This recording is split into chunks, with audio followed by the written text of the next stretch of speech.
ભાવનગર જિલ્લા પોલીસ પરિવારની health ચેકઅપનો camp સોલ multi specialist hospital Bhavnagar પોલીસના સહયોગ સાથે એસપી કચેરી ભાવનગર ખાતે રાખવામાં આવ્યો।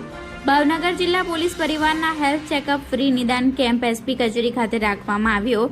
આ કેમ્પ સોલ મલ્ટી સ્પેશિયાલિસ્ટ હોસ્પિટલના સહયોગથી કરવામાં આવ્યો। કેમ્પનું ઉદ્ઘાટન એસપી હર્ષદ પટેલ અને ડીવાયએસપીના હસ્તે ઉદ્ઘાટન કરવામાં આવ્યું હતું। આ કેમ્પમાં પોલીસ અને તેના પરિવારના સભ્યોએ બહોળી સંખ્યામાં ભાગ લીધો હતો।